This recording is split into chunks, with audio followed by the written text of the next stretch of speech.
management sa Dakbayan sa Bais. Mo kinang gipamayag ni Senador Loy human sila nagkaistorya sa iyang anak nga si Senador Jinggoy Estrada kabahin sa Dakbayan sa Bais. Matud pa ni Senador Loy nga ang Negros Oriental usa sa grabing napigduhan sa bagyong Sindong ang lalawigan sa Negros Oriental, pero ang Dakbayan sa Bais matud pa nga wala kini maapektuhi kayo sa maong bagyo. Matud pa sa mga eksperto ug mga otoridad nga ang usa sa hinungdan nini mao ang ilang environmental management system, ilabi na ang pagbahig sa mga basura, ilabi na ang pagbahig sa malata ug dili malata nga mga basura.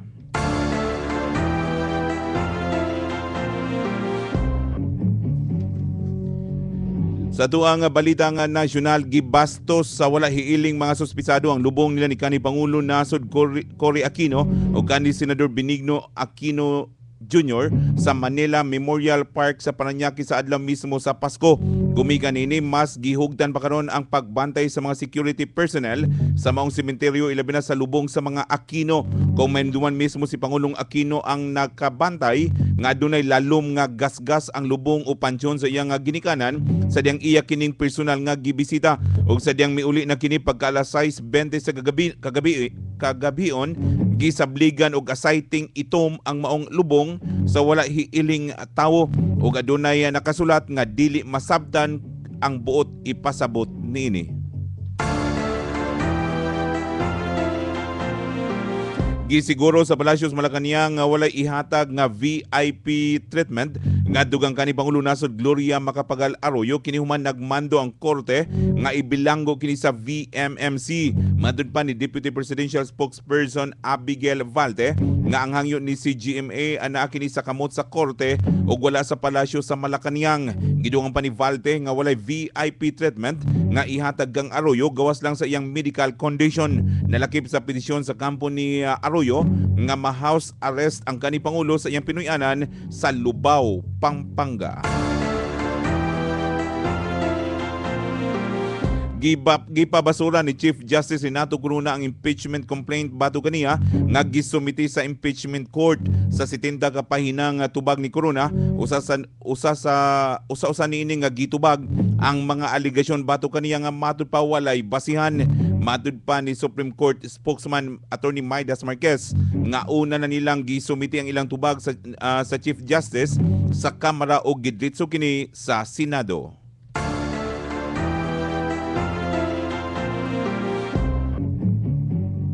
Katapusan bahin sa itong balitang nasyonal sa makausapa, nagpasabot na sad sa iyang pag-alboroto ang bulkang Bulusan. Kinuman mitala og siyam ka mga pagtayog sa palibot ni kagahapong adlaw. Matud pa sa Feebolks, natala ang maong pagtayog sa bulkang Bulusan sa Sorsogon sa milabay 24 oras. Subay nini nagpahimangno na ang Feebolks sa publiko nga pirmi kini nga mag-amping o vigilante, ilabi na kung kusog na gyud kayo ang pagtayog sa maong bulkan. Showbiz Balita! Naguna karon sa Takilya sa Metro Manila Film Festival ang pelikulang Inting ng Inamo nila ni Beck Soto ug Ay de las Alas. Kinsa miguwas usab ang balita nga bisan na asa puno kayo ang mga sinihan, ilabi na gyud sa maong pelikula. Matud pa kini gumikan kay Pampamilya ang tema sa maong pelikula, mo hinungdan nga nakuha nini ang kiliti sa mga tumatanaw. Kung may numduman nga mao kini ang unang higayon nga nagkauban sa usa ka pelikula ang mga bigating artista sama nila ni Ay de las Alas ug Vic Soto. Sports Balita.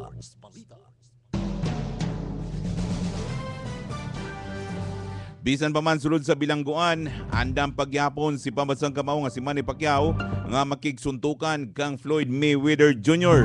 Kung may numduman nga gihukman nga mabilanggo og 3 ka bulan si Mayweather gumikan sa kasong domestic violence nga gisangat bato kaniya sa kanhi ka live-in.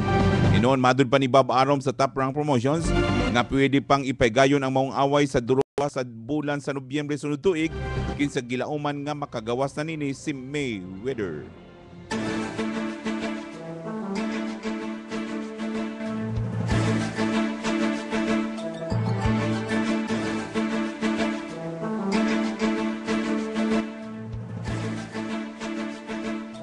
Sa di pa natutapuso na itong nagbagang balita sa alas 8, usa ka bagahe kolor itom nawala kini niadtong Disyembre 26, 2011.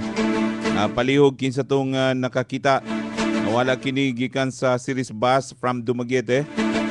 Nya palihog iuli lang dili sa radyo natin FM.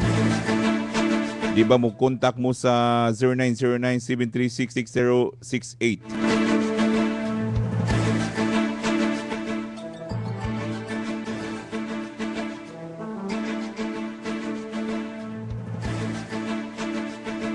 Mao kadto ni tapos sa itong nagbagang balita sa alas 8.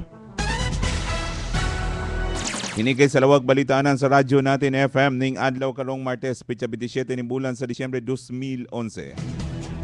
Sa ngalan sa itong station manager Junior Aldwin Gravador, kini ang sibianan nga pirming nag-una sa balita, nag-una sa serbisyo publiko, nag-una sa musika ang inyong pamantalaan sa kahanginan.